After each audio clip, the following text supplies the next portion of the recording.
everybody. Welcome to this episode of Think Business Live, a Think Business exclusive. Looking forward to having my co-host with me, Sue. It's great to see you. Sue Sobolewski is the controller at DEMS Development. And so we are interviewing John Strelecky.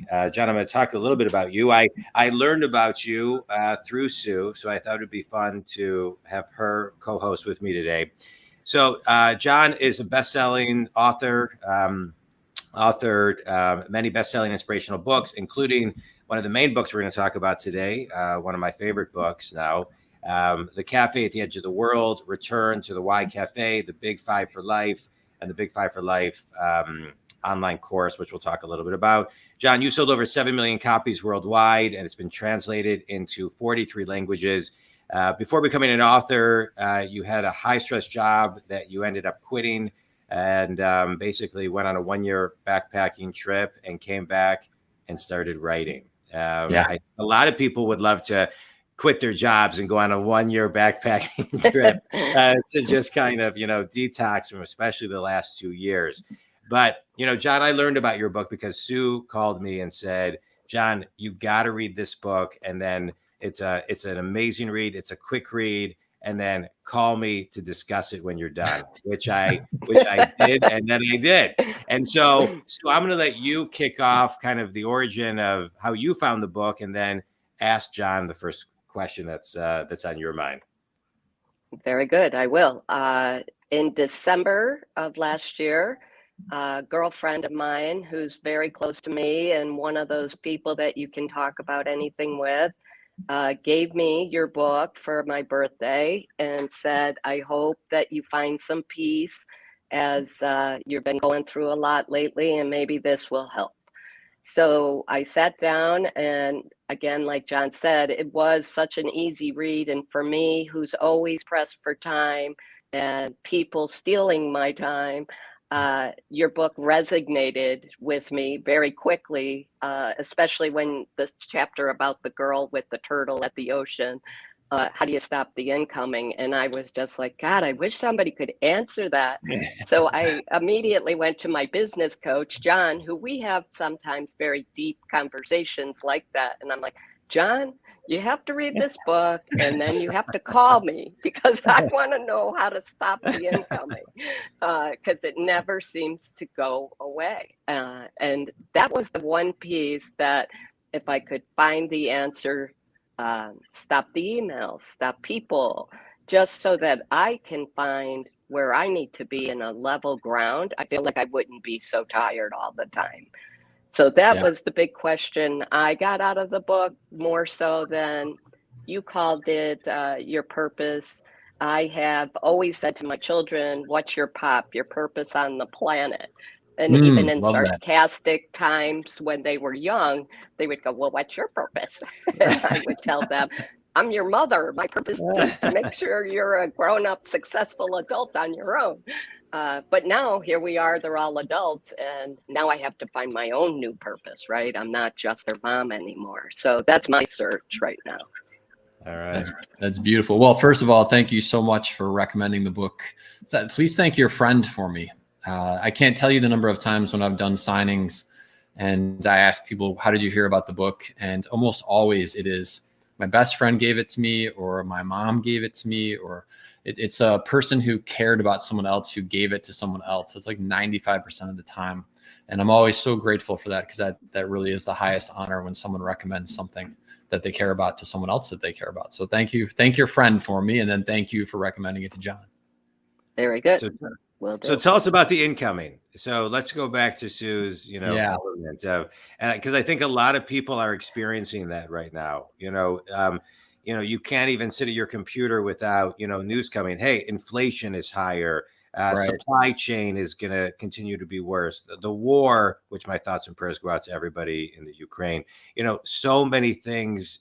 Interest rates on the rise. I mean, there's so much incoming, and then there's business, and then there's family, and then there's just everything else.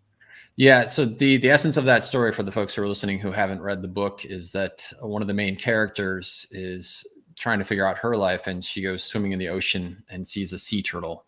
And she at the start tries to keep up with the sea turtle to watch it, and soon discovers that despite paddling nonstop, she is unable to keep up with the turtle.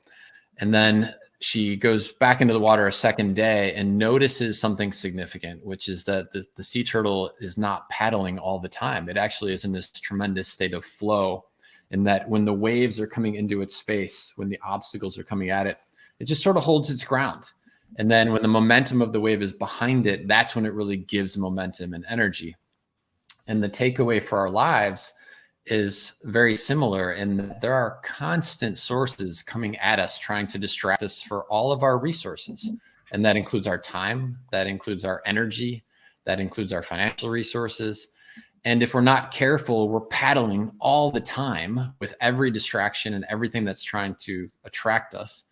And at the end of the day, when the thing we really want to spend our resources on is available, we don't have any more time. We don't have any more attention. We don't have any more financial resources. So the huge takeaway is to be incredibly selective about how much paddling we do, and making sure that it's in alignment with what I now call your big 5 for life, the 5 things that you most want to do, see, or experience in your lifetime. And to your question, Sue, for me, what enables me to have that level of focus is knowing what the 5 things are for me. Literally enables me to look at the CNN window or whatever the pop-up is or whatever and instantly be like, nope, nope, nope, nope. It just gives me tremendous clarity. Do you remember David Letterman when he used to be on mainstream TV? Of course. Yes. Yeah. Letterman used to have this thing that he did that used to crack me up as a kid, and it is so useful for our lives. He used to dress up in a Velcro suit and jump off of a trampoline and stick to the Velcro wall. Yeah, I remember that. Yeah. And it used to crack me up every time. And the takeaway as it relates to this conversation is that when those things are trying to get my attention, energy, and time, I think to myself, if I was holding one of my big 5 for life in my hand and I threw it up against that item, would it stick or not? Is it related? Is it connected? Is it somehow helping me move forward? Or is it simply a distraction? And that to me has been an absolute life-changing way in which I look at my day, my plan, everything that's coming at me. That's excellent. Does that help, Sue? Is that Oh kind of yeah, crossing it the does. chasm a bit? It's then just like the gentleman in the book. How do you start executing, right? It resonates, and right? You do know exactly where all the incoming's coming, and you even say, okay, I'm not going to look at it. I'm going to delete it from my phone so I don't look at Facebook or some social media. And yet you find that you feel like you miss it, right? So you have to find a way to disconnect. So let me give you a tiny bit of advice in that regard. It's actually, I just wrote the 4th book in the Cafe series, which won't be coming out in English for a while, but there's a piece in there which is tied to this, so I'll share it anyway. And that is that these algorithms are unbelievable, and they like to create what I call just enough dopamine to keep you pleasantly occupied. And so it's like true. A low-level drug. It just keeps you pleasantly occupied. But the problem is that nobody wants to go through life and get to the end and look back and be like, look at that. I was so pleasantly occupied the whole time. What we want is these wonderful moments, the moments when you're there 100% with your kids, if you're a parent, or John, I know that you're an athlete. So those moments when you're in the midst of the athletic competition and you're just enjoy for the experience of the game. And so if we allow ourselves to experience amazing, then pleasantly occupied is no longer sufficient.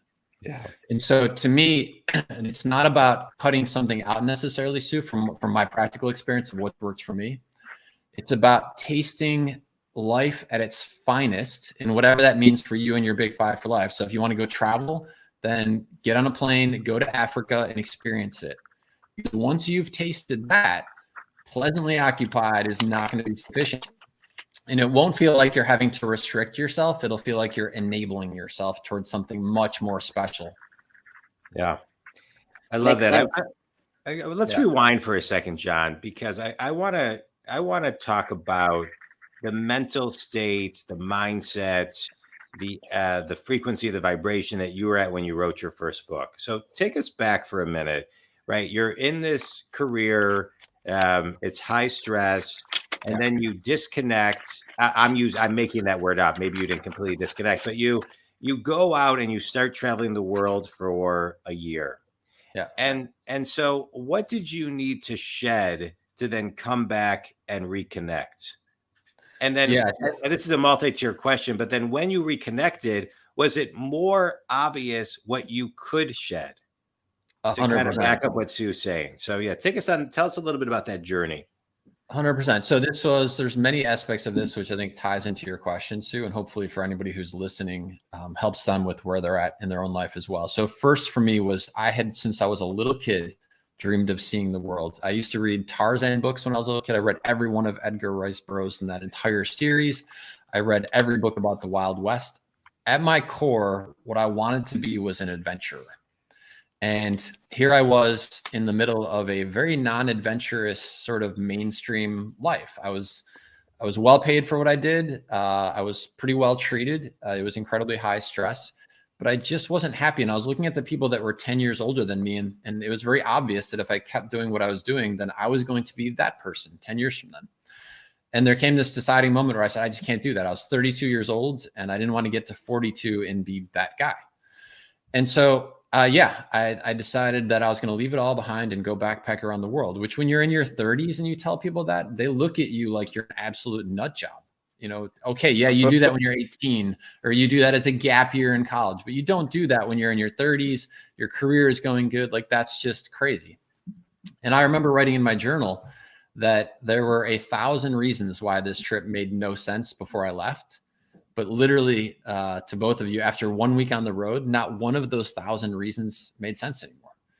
And it was because I didn't know exactly what was out there waiting for me. But man, oh man, it's like I talked about with going to Africa. Once I was out there, it was such a state of bliss and joy that all of these seemingly major obstacles didn't hold the same weight anymore.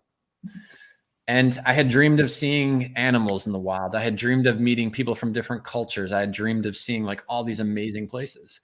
And so, and it wasn't that I was like, oh my gosh, this is, going to be the way I spend the rest of my life. But I just knew in that moment, that's what I needed to do.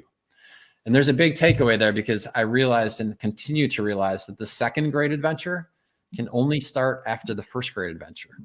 I had to take this big leap of faith into the unknown, not knowing exactly what it was going to lead to, but trusting that this is where my heart was guiding me, even if it made no sense to anybody else.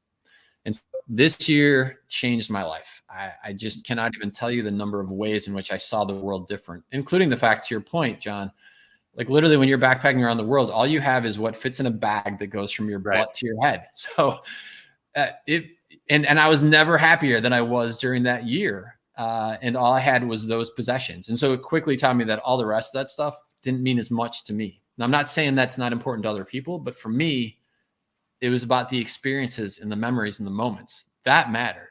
The stuff didn't really matter anymore. So I came back. I didn't know what I was going to do. It was like 2 weeks before I was coming back. I got an email from a guy saying, hey, are you back in the country? I need a consultant. I heard you might be coming back. I didn't really know what I was going to do when I came back, and I was kind of out of money. And so I was like, sure, I'll take the gig. And so crazy enough, it was actually in Detroit, which is, I know, in your neck of the woods, John. Yeah. And so Detroit in February, and granted, I had spent a year backpacking around the world in warm weather, exactly because I'm not a cold weather guy. So I go up to Detroit February.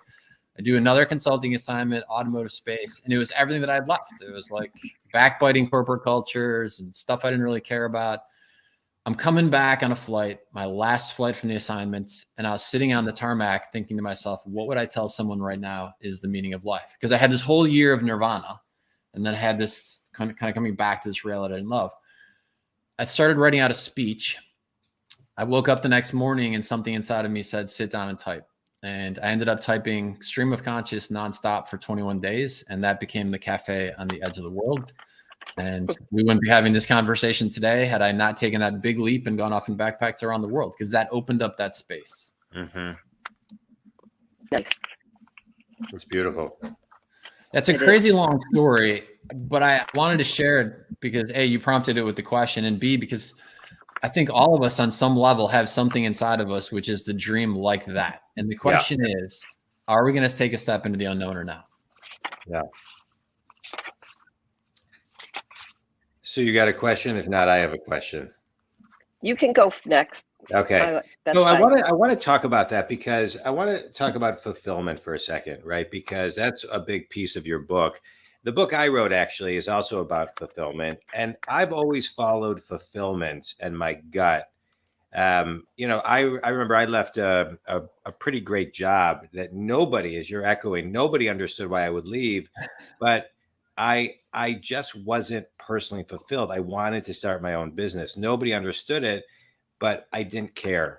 I think one of the things we're seeing is kind of a world right now post COVID. I don't know if I can even say post COVID, but post COVID the way it has been the last 2 years, right? And so where people are really looking for fulfillment, where they're spending more time zooming into their own personal values, making sure that they're in alignment with the company values, and they're moving towards more fulfillment, right? People can call it fulfillment, enlightenment, on purpose, whatever that is. They want to be more centered and in alignment with themselves.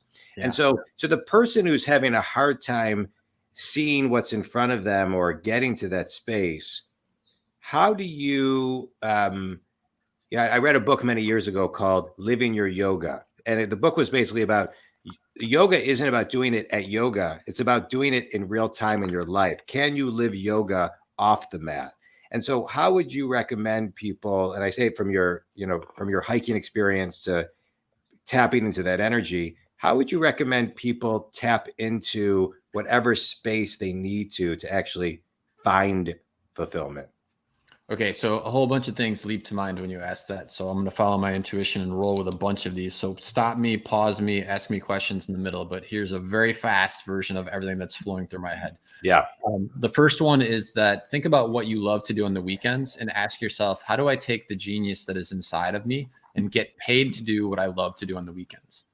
And I'm a firm believer that somebody is out there, not just one person, but tons of people that are already getting paid to do what you would love to get paid to do. Mm-hmm. And I think of it in the context of someone is doing your dream job, so it might as well be you. And if that means that you have skills that are your genius as an accountant, but on the weekends you love to go kayaking, then become a accountant for a kayaking company or for an outdoor outfitter company or something that kind of blends the two together. And that seems so obvious in the context of having a discussion, but I went through my entire life. Nobody ever suggested that to me. And so I realized it seems obvious once you know it, but it's not so obvious until you know it. So hopefully for everybody who's listening, that clicks and connects. And these days, technology makes that ever easier. Maybe that's one of the great benefits of COVID is that you can do that job remotely if the company that you want to work for isn't next door to you. And if it's not, and you can't do it remotely, then maybe ask the question, maybe I actually would love to move to where that company is, and ask yourself the question, why? So combining your work and the things you love to do on the weekend is unbelievable. And just to give you a simple analogy of why that is so powerful, and I can't remember the exact math, I've actually broken this down, but you get about 4 extra lives for that. And the reason you get 4 extra lives is if you think about, okay, on the weekends, I spend about 8 hours doing the thing that I love. But the weekday, I spend 40 hours a week on my job. Well, if I actually did my job in alignment with the things that I love, it's probably not going to be 100% of the time. But let's say you get 4 to 5 of those days that you're actually like, whoa, this is awesome. Then you're kind of getting 4 extra lives out of that deal. And that's a pretty good trade. And yeah, it may not be instantaneous. You may have to do a little work for that. But man, oh man, the payoff is so well worth it. So that's the first one. The second one is, okay, in what way can I find this clarity about what I would do if I was not doing what I'm doing? Well, I can't tell you how powerful it is to spend time in nature and ask the very first question on the cafe menu, which is, why am I here? And it's not asking the question, why am I here in this room? Why am I here in this interview? It's asking, why do I exist? And this, again, such a profound life question. And I spent the entirety of my life with nobody ever asking me, hey, just out of curiosity, like, why do you think that you got life? Statistically, it's 28,900 days. Why do you think you got this gift and what do you want to do with it? And so, hey, if nobody else is going to ask you that question, then ask it of yourself. And the best place to do this is when you are not distracted. So go for a walk near the ocean if you have an ocean nearby. Go for a walk in the woods. No, just, turn everything else off and just ask yourself that question. And we live in such a, oh my gosh, Instagram, instantaneous world. It's hard to do this. So don't get me wrong. I'm not saying it's going to be effortless for you, but again, well worth the effort. That ask this question more than once. So don't just go on one day and be like, well, I don't know. It wasn't there. I'm not getting the answer. Screw it. I'm going back to pleasantly occupied, right? Because as an athlete, you realize that it is the training that gets you ready for the big moments in the competition. And to me, going for a walk in the woods and doing it for 7 days in a row, asking yourself undistracted, why am I here? I cannot tell you how much farther you're going to be on the path to answering that question than you were on day one. But you got to stay with it and let the universe and your unconscious mind talk through a whole bunch of layers that have probably been acquired over the years. It's super powerful, super easy to do. Yeah. Another great tip, ask people who are super good, close friends of yours, who are non-judgmental, super nice people. Like, what do you think I'm good at? Like, when are the moments when I seem to shine the most?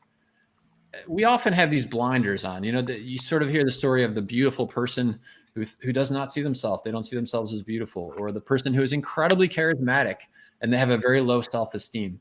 Sometimes we can't see who we really are. And so let people who are close to you that are nice people tell you what you do really well.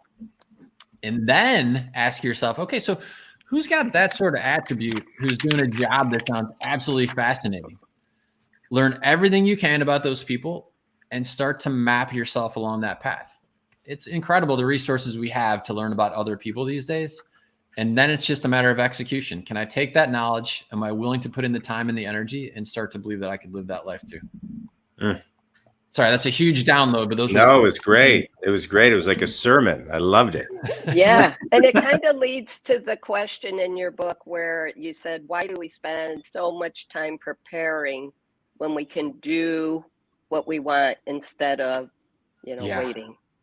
So I'll tell you where another defining moment is. Most of us know someone who has passed away way before the years should have justified it. Statistically speaking, the average life 28,900 days, but that's an average, which means hopefully we get a little bit more, but some people get a little bit less. I know people like that. You probably know people in your own lives. Same for everybody who's listening. And the problem with having a near-death experience is that you get really close to death, and sometimes you don't get that second shot. Kind of that archetype image is the person who's, in the hospital on the way, in the ambulance on the way to the hospital, and they have that, oh my gosh, I'm going to stop smoking. I'm going to stop working 80-hour weeks. I'm going to spend more time with my kids. We don't have to get to the near-death experience to have that moment. The other way to do it, which is way safer, is to have what I call the near-life experience. And that's when you allow yourself to touch as close as possible the greatness that you want to experience. And whether that is getting on a plane, going to Africa, sitting in a safari vehicle, and literally having zebras and giraffes and elephants walk within 10 feet of you, which I highly, highly recommend as a total game changer, or whether that is you jumping on a kayak and experiencing a class 4 or class 5 river and seeing how that changes your heart rate, or whether that is literally you taking every Friday for an entire month and doing nothing but spending it in the park with your kid. It's totally up to you. But having those near life experiences, that is what propels you to make the changes. Otherwise, it's just theoretical. But once you have them, it's cellular. And when it's cellular, you have the momentum to make the change. I have one other great idea. Sorry. Yeah. You want one more? No. Yeah, of course.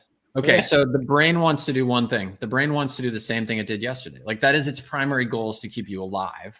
And so it's thinking, well, whatever John and Sue did yesterday, like, let's just have them do that same thing because it worked out great. We're not dead. We didn't get stepped on by a woolly mammoth. The saber-toothed tiger didn't eat us. So let's just keep doing the same thing. This was a wonderful defense mechanism back in the time when there were saber-toothed tigers and woolly mammoth. But today it's totally different. But that system is still in place. And so to pretend that it's not there is going to set us up for failure. But there is a simple method that I've learned over the years that is so effective. So have you ever gone to the grocery store and there's someone there with like a tray of stuff, or actually this is before COVID primarily, but They like have samples, right? They've got samples. They're in a little cups I go to I Publix. miss samples. I miss I know, cups right? and Yeah. The samples. deli, the deli, So- especially. So Yeah. this is going to change your life. Everybody who's listening, if you just allow the next 3 minutes to sink in. Why is it that they give you a sample? Well, because it's very small. And so the cost of entry is tiny. Listen, if you don't like it, spit it into the napkin and throw it out. The trash can's right there. But if you like it, and so that's tiny, right? But if you like it, how big is the thing that they're going to sell to you? Well, if it's like by me, they give you this tiny little piece of cheese on the toothpick, but the one they're selling is like a block. That's going to last me for a solid 3 months in the house.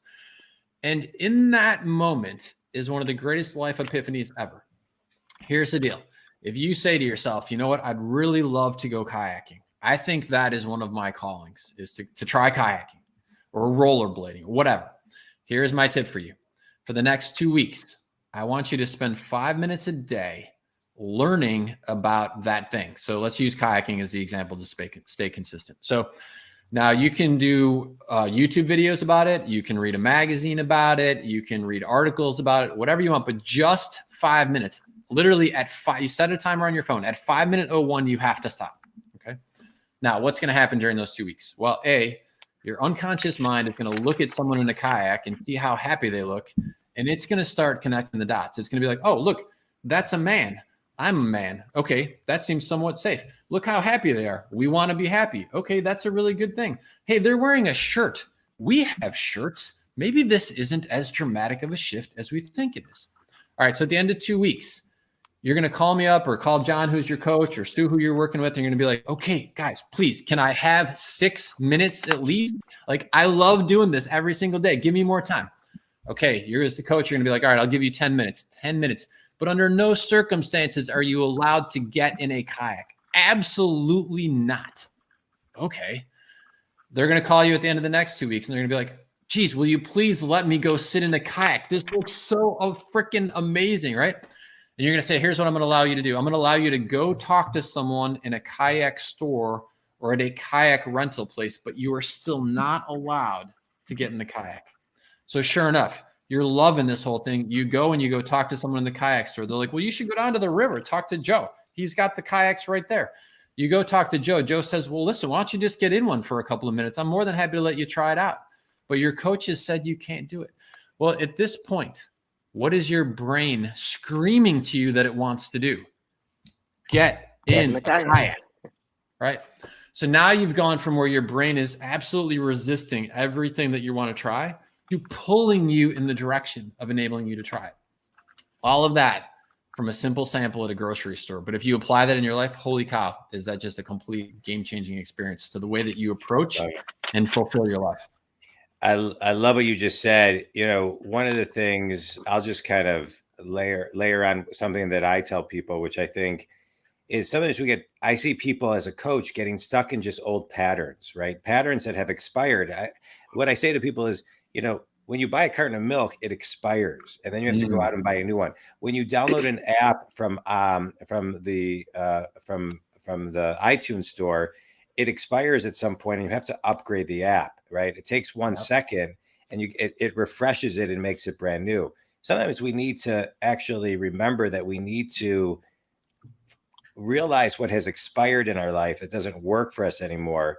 Kind of spend that 30 seconds that instead of upgrading the app, upgrade ourselves to kind of get into the mindset that we can and we should be doing this. I love your examples. I love that. And I'll tell you, the more you do it, the easier it is. Yeah. And the more time you put in between, the more stress and the more fear that kind of surfaces about that. Yeah. Another great example of that is Sue, give me an example of something that you love to do. I love to ride my bike. Okay, great. And I joined a cycling club, and I kind of made the loop that you talked about. But now I'm at a point that I don't want to do it the same way that I did a year and a half ago. Dissatisfaction, the first step to enlightenment. And so here you are doing something that you loved, and now all of a sudden it's not quite as fulfilling as it used to be. And this gives you the chance to level up. And so Right. I think that's awesome. You have that self-awareness to say this is the next phase of that. And now you can open up the window and say, well, what could that look like? Maybe I'm going to go on a bike tour of Italy. My dream. That There you is go. on the dream list. And I guarantee you right now, someone is on a bike tour in Italy. And so why not you? It exists. It Yeah. exists. Yeah. Yeah. So I'm going to spend 5 minutes a day researching the bike tour in Italy till I can feel comfortable that I can go. Do it. Yeah. Yeah. I kid you not. That's if you use the the exact trick. process, literally by the time 6 weeks are up, your brain will be screaming for you to let you get on a bike and pedal through Tuscany. Yeah. Let's talk I'm about, going to try it. So, and let me tell you one more thing, Sue, about Yeah. that. So since you love to ride your bike, and that's a really good example, if I said to you at this point, because you are an avid bike rider, Sue, you can't ride your bike for the next 6 months, you would fight me on that, right? If John Correct. being your coach, you would fight him on that. But if you hadn't ridden your bike for 6 months, and then John said, listen, as your coach, I'm not going to let you ride your bike for 6 months, you'd be like, okay, like it just wouldn't have the same feel. And this is why, Right, to your absolutely. point, John, the more we are refreshing the app, the more we are staying connected to what we love, the less likely we are to be willing to sacrifice all of that for pleasantly occupied. Yeah. Perfect. You know, John, I love everything that you talk about, and I love this about the book. Some of my favorite books are now yours, and yours is in line with The Go-Giver, if you've read that book, The Alchemist, right? Mhm. Books that tell beautiful stories. I could name a few more. The Richest Man in Babylon. They tell beautiful stories, and the messages are so simple, they're complicated. And so how do people, what's the first step? And you talked about awareness in this, but what is really that first step? And you shared kind of the 5 minutes a day, but even before the 5 minutes a day, what is that first step to get them? You know, I'm a business coach. I work with successful people who are stuck and get them unstuck. So I always love the guests to give kind of really some advice on how to get that initial stuck unstuck. So what's that first unstuck to get people even into the space of enlightenment, into that first space of like getting out of their own way and tripping over themselves? Yeah. So there's an experience that people go through that is 2 days that helps them get clear on their big five for life. And that's one way to do it. My way was I went and backpacked around the world for a year. Another thing we talked about was the time every day for a week, just asking that question, why am I here? So those are all very effective techniques. In addition to that, I would say, depending on the person, depending on where they're at, sometimes you have to get rid of the things that you know are not working and open up space so that you can allow the new stuff to come in. This can be something as simple as going into your closet, because this is very tactical and very tactile, which for some people, that's why it's so effective. Go into your closet and whatever's in there that you haven't worn in 3 years, just donate it. You're not going to wear it. And so open up some space in the closet. If you literally have no physical space when you walk into your arena, whatever it is, your closet in the morning, your countertop in the first thing when you're brushing your teeth, your office at the desk, I find when everything is massively cluttered and constricted and full, it's very difficult to allow the creativity to flourish for me. And so if that's also something that connects with you as a listener, then again, just clear some space. So that's in your physical space. I would recommend the same thing in your calendar. I like to encourage people to literally take a look at their daytime or their calendar or their phone, whatever they keep their schedule on.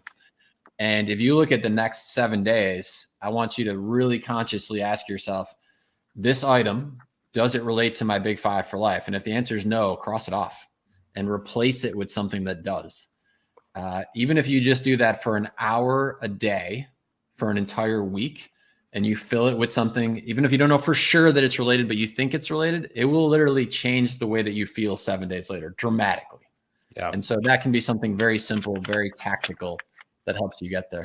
But I love that question. Who's living my dream life? Yeah. And why? Why do I think that's my dream life? Oh, they seem happier. They seem more athletic. You know, you talked about playing sports, or we talked about that. Maybe it's that they spend more time outside.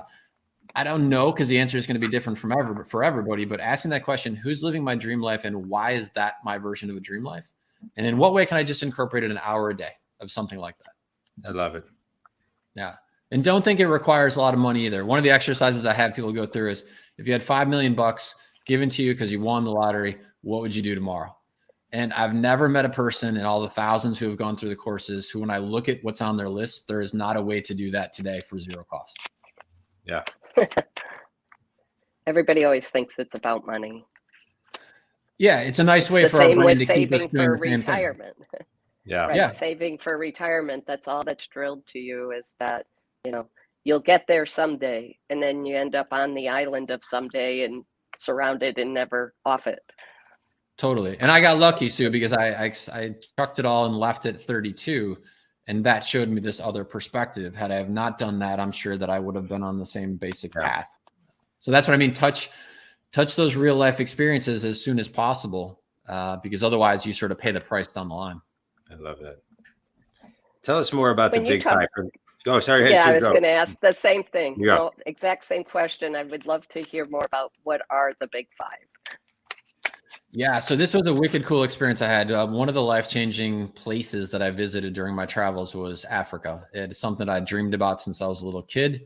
And for those of you that have been there, you're familiar with what's called the African Big Five. If you're not, it's 5 specific animals that people talk about constantly when they are on photo safari. And they gauge the success of their safari experience based on, did you see them? And so if you see 3 of those, pretty good, 4 of those, better. If you see all 5 of the African Big Five, it is nirvana. It is like, that is exactly what I came here for. And when I came back from my travels and the cafe on the edge of the world started to take off and started to hit bestseller lists, and I started to get asked to speak, I was really stuck. I was like, I don't know what I'm going to talk about because I'm not a speaker. I don't want to get up there and read the book. That would be terribly boring, to just be standing at a podium reading. And for some reason, I was in the shower one morning and it struck me, this idea of the African Big Five. And I thought to myself, wow, what if we were to look at our lives that way? What if I literally sat down and figured out the 5 things that I most want to do, see, or experience in my lifetime before I die? The 5 things that if I did, saw, or experienced them, that I could look back over my life, no matter when it ends, and I could say, you know what? No matter what else I got to those things. And therefore, my life was a success by my own definition of success. Everything on top of that, bonus. But those 5 are the ones that are really going to define for me whether my life is everything that I wanted it to be. And then what if I was to align my resources, all of my money, all of my time, all of my energy, all of my thoughts on those 5 things? And I'll tell you what, the more I thought about it, again, I had this sort of same mental thing like, wow, I can't believe in my entire 30 plus years on the planet, I never had anybody ask me that. And I learned that it's just not part of the everyday conversation for most people. Not because they're not thinking it, though. This is what was so amazing. Almost everybody's thinking it. How do I get out of the rat race to go live a life that is more fulfilling? But it just wasn't part of the daily conversation. And so the more I started to apply that, the more I discovered what I call the cosmic algorithm of the universe. I can't explain to you exactly the way in which all of these things work, but if you think about Google, so if I get on Google and I type in purple cows with polka dots, it's amazing how much stuff I'm going to get filtered my way that has to do with purple cows with polka dots, because these algorithms start looking at the way you're spending your time and what you're thinking about and giving you more of that. I have discovered in my life that there is something very similar going on under the scenes of humanity, of life. And so if I'm sitting at a desk all day doing a job that I don't like, and I'm spending 10 hours at that the cosmic algorithm is going, well, I don't know why John loves it so much. His back is killing him. He's missing his kid's baseball game. He's frustrated with his life, but he's a creature of free will and he keeps doing it. So the dude must love it. I can't figure out why, but he must live it. So being a benevolent algorithm will give him more of that. And the next thing you know, the 10 becomes 12, the 12 becomes 14 hours a day. And so it's really important that we're very careful about not just what we're saying we want in our life, but what we're demonstrating to the algorithm that we truly want to have as our existence. Yeah. I love what you're talking about. You know, one thing that comes to mind right now, John, with inflation and the cost of things going up, you know, I think sometimes, you know, there's people who can afford to do certain things, and then there's certain people who maybe the time frame is going to be a little bit longer. But can you talk about, regardless of your your economic status, how to have long-term intention, right? That things, how do you stay consistent when your dream may be a year away or 5 years away? And also, when some may be a day away, but how do you kind of talk to the person who needs that extra time because they need to put food on the table? Sure. They have responsibilities, they have families. How do you keep it alive? So I'll tell you the answer through a story, because I have people asking me something very similar very often because of their particular economic situation. And I want to stress that when I backpacked around the world, I did it on less than $40 a day. So it's not like I was out there staying in super nice hotels, but the dream of seeing the world was so significant to me that where I laid my head at night didn't matter. I'd rather have the experience than be staying in a 5-star experience, because that mattered more to me. But this great story. So a woman who went through the Big 5 for Life Discovery course and decided that she wanted to go to Africa with her family. They're from the Netherlands. And so they looked at their savings, they looked at their life and said, okay, here's how much it's going to cost to actually go. And here's how much we think we can save with our everyday savings. And it was going to take them about 5 years. So then they got creative and they said, well, what would it take to get us there 12 months from now? And there is something very, very powerful in the cosmic algorithm about drawing the line in the sand. And when you say, I'm going on this day, all of your thoughts, all of your actions start to align to make that happen. But if you leave it nebulous, like, oh, I'd love to go someday, right? It just doesn't work the same. So because they drew the line in the sand, they said, we want to go in the next 12 months. What can we do to get there? And they're like, wait a minute. How much money do we spend on Christmas and birthday presents every year? And they totaled it up and they had a conversation with as a family and said, what's more important to us? The birthday presents, the Christmas presents, or going to Africa for 2 weeks on safari? Unanimous in the family. Let's go to Africa, right? Okay, well, that big chunk of cash is now reallocated towards the safari experience. And they did this 2 or 3 different ways. One of them was with, I think they saved some money on gas every day with their car and the way that they drove, and using bicycles, which is more common in the Netherlands. They came up with like 4 or 5 very creative ways to take money that they were already spending and reallocate it. And that is what happens when you have this intention of, this is something that's totally, totally important to me. Now, John, how do you keep it top of mind? The answer is sort of in the question. If you had the line in the sand and you said, yeah, I'd love to go in December and it's January 1st, but I never revisit that dream until December 1st, I'm probably not going to be super motivated, and pleasantly occupied will suck my time, suck my energy, and suck my other resources. But if I buy myself a copy of Lonely Planet, which is the backpacker's guide to the world, and every night I'm reading about Africa, you could not pull me off of that dream with 1,000 cranes and 1,000 strongmen, because now it's locked in. I can't wait to go. I'm reading about this cool stuff every day. I'm watching videos on YouTube of people on safari, and my brain is going, that has got to be part of our story. Yeah, I love it. Thank you for that. Thank you for that. Sue, any thoughts? I just feel like I really have to start spending my 5 minutes a day. I do. I like that. That resonated with me, because I do have a way to get where I need to go. But I often don't put myself first, and I let others. That was something else you had in your book about other people control your life than you controlling your life, right? Yeah. Yeah. Let me throw one thing your way, Sue, because I can tell just from the brief time that we've spent together that you are a kind, compassionate, heartfelt person. And my guess, correct me if I'm wrong, but my guess is that you have an easier time helping others than accepting help from people. Am I right? All day. Absolutely. Right. Okay. All right. So let me see if I can change your life in about 30 seconds, Sue.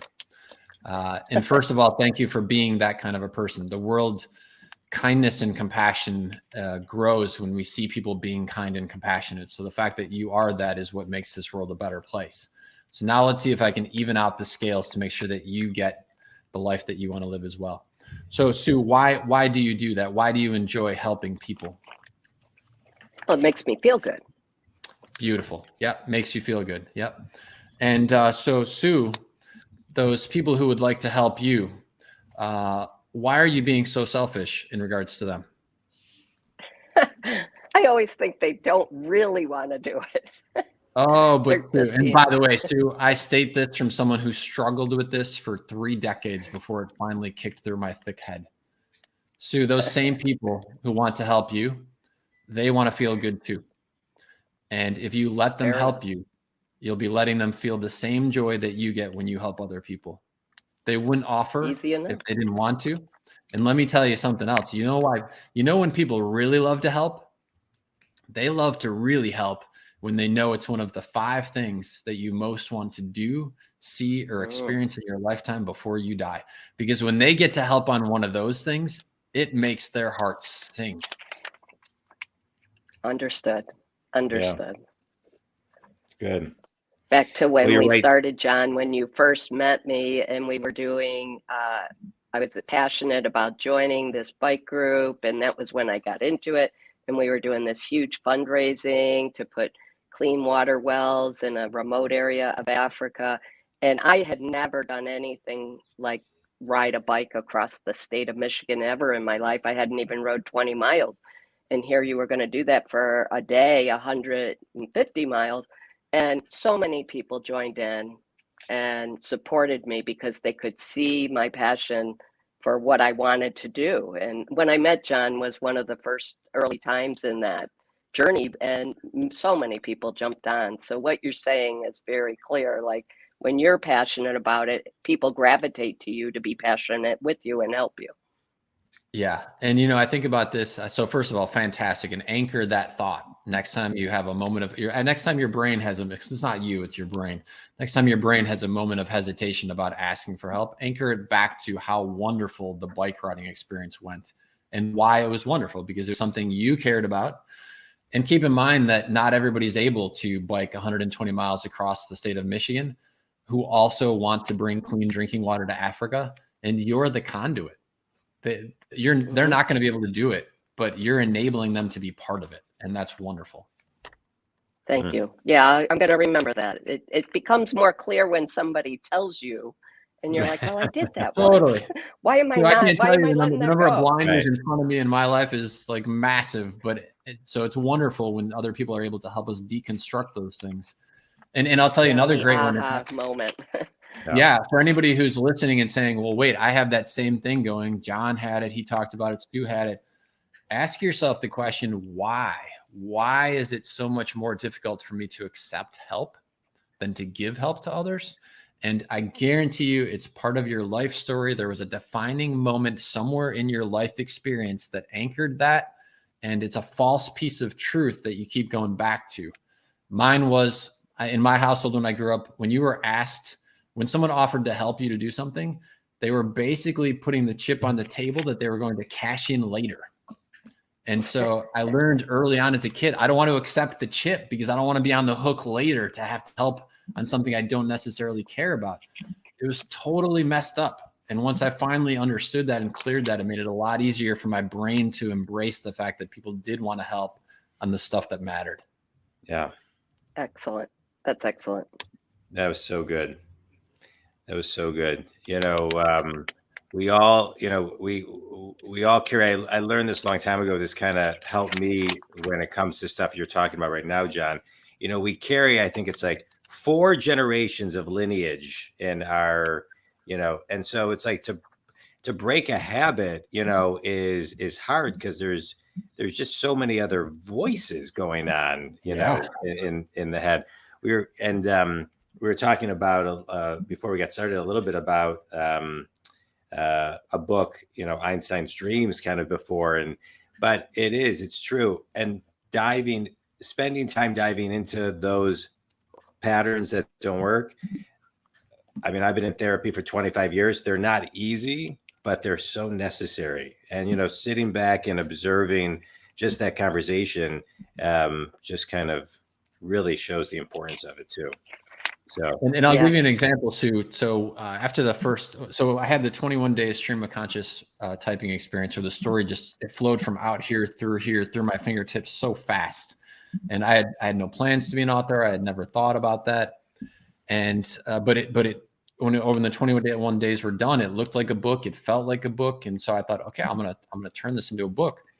And I thought, well, if I turn it into a book, I need to let people know it exists. And so, complete amateur that I was, here I am with literally printing off my printer, a big, thick manuscript. I cold called the editor of a magazine and I said, hey, I've got this book. I was wondering if you could do a piece about me or about it. And she was like, I'm sorry, what? I mean, she was just incredulous. But I stayed on the phone and I sort of told her my story. I think basically I just wore her down over time. And she was like, okay, send me a copy of the book. And I was like, I don't have a book, but I have a manuscript. Can I send you that? And I look now and I was such a complete amateur. Like, there's no way an editor is going to take a manuscript and do something with it. Like, what if it never gets turned into a book? Or what if the person never follows through, right? But she was like, okay, fine, send it to me. And so, and weirdly enough, I had told my wife, when she saw me typing for the 21 days, she was like, what are you working on there? Like, okay, what's going on? And I said, I don't really know, but I honestly feel like if one person reads it and it makes a positive difference, like the whole thing will have been worth it. So I send off this thick pages, 160 pages to this person. I call her up a week and a half later. She did not even remember who I was when I got her on the phone. And I was like, oh my gosh, what a complete waste of an ink cartridge. And I don't know why I'm doing this. A day later, phone rings. It's this lady. She says, we need to meet. Okay, that sounds kind of promising, right? And so she set up a time at a restaurant. I go into the restaurant. I don't know her. She doesn't know me. I'm sitting at the table across from her. Again, this is the first person ever to read the completed manuscript. And her opening words to me are, that little book has changed my life. And she starts telling me her story about how she was adopted and she always felt alone and never felt connected with her purpose. And 10 minutes into this, she's just bawling. She's just crying in front of me. And I'm looking around like, oh my God, am I being set up or what's the deal? But it wasn't. And the reason that I share that story is because as it relates to the cosmic algorithm of the universe and you living your big five for life, there are going to be moments that are just so non-planned that reinforce that you are on the right journey, that you are on the right path. And these are the things, to your question, John, that throughout my entire life as an author have kept me going. These moments when that random coincidence that says, actually, dude, this is exactly the path that you're supposed to be walking. Yeah, it's beautiful. And so look for those, Sue. Look for those little moments and journal them. Write them down so that when you're having a tough day, you can go back and be like, you know what? Actually, there's something bigger at play here that really wants me to be successful and happy and living on purpose. Perfect. I will do that. I think about her all. I think about that lady all the time. Well, John, this was a great. I'm sorry, Sue. No, I was just saying I appreciate that. Oh, nice. I appreciate, John, your time and your stories. Everything that you shared was so beautiful. The book is so beautifully written, such an easy read, so many simple, deep thoughts to get somebody to really take the reader on a journey of introspection, a journey of raising their awareness so they can really take the moments in the space to find their purpose and to find more clarity on their path. And, it's interesting. I talk to a lot of authors on this show, and, I've never talked to an author like you. And this has really been my favorite. You're the best author I've ever talked to because I can just tell you kind of walk your talk, your journey. I can see your life in the book, right? Just the energy of it. And so I'm really grateful for anybody who takes complicated things and tries to simplify it to give people tools to live their best life and get unstuck and always be on a quest to reach their highest potential. And your books, they do that. And so I'm very grateful for that. Before you tell everybody how to connect with you, Sue, any closing thoughts? No, thank you both for your time and the opportunity to get to do this. I really did enjoy it, and I look forward to more. Sue, can you do me a favor? If you end up going on the bike ride, if you decide going on the bike ride in Italy is truly one of your big five for life, will you send me a picture? I will absolutely do that. Thank you. Right. John, tell everybody how they can connect with you, learn more about you, buy all of your books, learn more about the Big Five for Life course and all that other great stuff. Yeah, absolutely. So on my website, which is my name, johnstrelecky.com. So JohnStrelecky.com. And I'm on all social media channels where we post inspiring stuff. As it comes to me, there's some really actually pieces of intellectual capital and articles that I've written that I post on my own website, on my blog, things that have not made it into books, but things that like had a profound impact on my life, and all that's available to read for free. So feel free to check that out as well. That's great. Well, John, thanks. This was an absolute pleasure. Sue, great co-hosting with you. Thank you, Thanks John. for, bringing this book into my life. And John, thanks to your group for bringing you to both of us and everything that you're doing for the world. Thank you so much. Right back at you both. This was Thank you. great. Thanks, everybody. Have a great day.